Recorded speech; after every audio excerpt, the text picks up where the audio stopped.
আবার একটা ভিডিও নিয়ে চলে এসেছি আপনাদের সঙ্গে। দেখুন, কথা তো বারংবারই বলি যে আপনারা আবারও যে আপনাদের প্রাত্যহিক জীবনে খরচ খরচা মিটিয়ে আপনারা ভবিষ্যতের জন্য ভবিষ্যৎ সুরক্ষিত করবার জন্য ইনভেস্টমেন্ট বা বিমার উপর বিশ্বাস রাখুন। অনেক অপপ্রচার আছে, অপপ্রচার কান দেবেন না, পা ফেলবেন না যে বোধহয় ইনভেস্টমেন্ট বা বিমা মরে গেলেই লাভবান হওয়া যায়, কিন্তু তা কিন্তু নয়। আপনি ইচ্ছা করলে বেঁচে থেকে লাভবান হতে পারেন, ছোট টাকাটাকে খুব তাড়াতাড়ি বড় টাকা করতে পারেন। এটা হচ্ছে আপনার উপর নির্ভর করছে। তো আমি বলবো না যে প্রাত্যহিক জীবনের ক্ষতি করে কিছু বলিনি আমি। তো দেখুন, আপনি যেটা করবেন সেটা তো আপনার ভবিষ্যতের জন্যই থাকবে। এটা আপনি শুধু আপনাকে তো বাঁচলে চলবে না, তো আপনার পরিবারটাও তো আছে।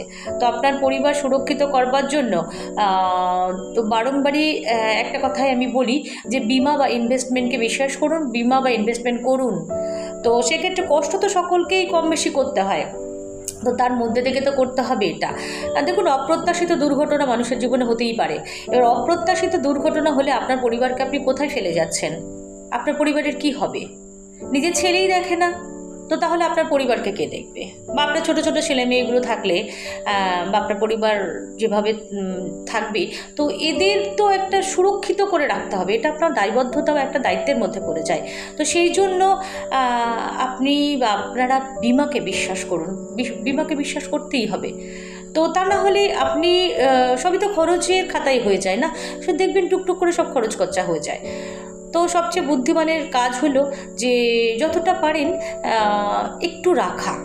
তো সেক্ষেত্রে আপনি বেঁচে থেকেও লাভবান হতে পারেন, আবারও বলছি। আর আপনার অপ্রত্যাশিত দুর্ঘটনা হলেও আপনি আপনার পরিবারকে সুরক্ষিত করে রেখে যেতে পারেন।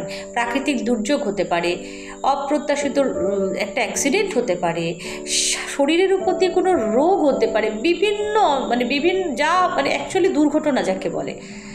তো বিষয়টা হচ্ছে, আমি বারংবারই বলবো যে সব কিছু মাথায় রেখেই আনন্দ, স্ফূর্তি, মজা এগুলোকে করতে হবে। এগুলো করে আপনারা ফোকাস দিন কিছু রাখার, এটা আপনার ভবিষ্যৎ খুব ভালো থাকবে। আর এই বিমার জন্য জানেনই যে এখন বিভিন্ন সরকারি বলুন বেসরকারি বলুন ব্যাংকগুলো আছে, এরা আমরা যারা আছি তারা কিন্তু লাইফ সেকশনটা আমরা আলাদাও আছে, আমাদের ব্যাংকের সঙ্গেও আছে লাইফ সেকশন, আলাদাও হয়ে গেছে। স্টেট ব্যাংক অফ লাইফ কিন্তু জুড়ি মেলা ভার।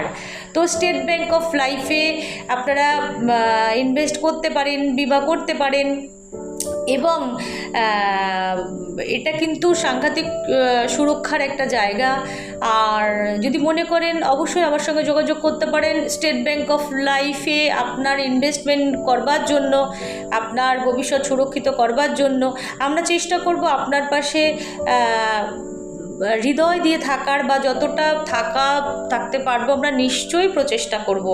আপনার নির্দ্বিধায় নিঃসংকোচে আপনার স্টেট ব্যাংক অফ লাইফকে বিশ্বাস করতে পারেন, এবং সুন্দর প্রত্যুত্তর পাওয়ার জন্য আপনার স্টেট ব্যাংক অফ লাইফে কিন্তু ইনভেস্টমেন্টটা করতেই পারেন। তো আরেকটা কথা আপনাদের বলবার আছে, সেটা হচ্ছে দেখুন, ট্যাক্স ফ্রি বিমা আছে। হ্যাঁ, ট্যাক্স ফ্রি বিমা অনেকেই এখন পছন্দ করে, নিয়ে থাকে।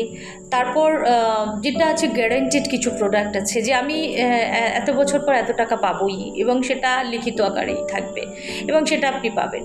আর সবচেয়ে বড় কথা যে অনেক সময় পেনশনের ব্যাপার থাকে, তো বিমা কিন্তু পেনশনের ব্যাপারটাও এরা চিন্তা করেছে, এবং তা কিন্তু আমাদের স্টেট ব্যাংক অফ লাইফে আমরা প্রচুর পরিমাণে কিন্তু যে ভবিষ্যতের কথা তো সকলেই চিন্তা করে। আমরা তো সকলেই একদম অনেকটা বয়স পর্যন্ত কাজ করতে পারি না, তো একটা রিটায়ারমেন্ট লাইফ আসে সকলেরই জীবনে।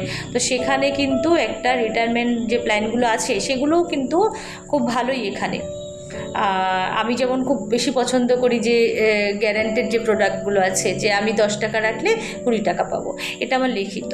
তো এই দিকে ফোকাসটা দিই, আমার ভালোও লাগে। আর ট্যাক্স ফ্রি যখন, তো অসুবিধা কোথায়? তো সেই জন্য আপনাদেরকে আমি বারবার বলবো যে আপনারা কিন্তু সমস্যা থাকবেই জীবনে, এই সমস্যার মধ্যে দিয়ে আপনাদের জীবনের সুন্দর রাখার দায়িত্ব আপনাদের নিজের। তো আপনার পরিবারকে সুন্দর রাখার দায়িত্ব আপনার নিজের। তো সেই জন্য আপনি আপনারা স্টেট ব্যাংক অফ লাইফে ইনভেস্টমেন্ট করুন এবং আপনার আগামী ভবিষ্যৎ সুন্দর করে গড়ে তুলুন। বিশ্বাস রাখুন স্টেট ব্যাংক অফ লাইফের উপর। ভালো থাকবেন।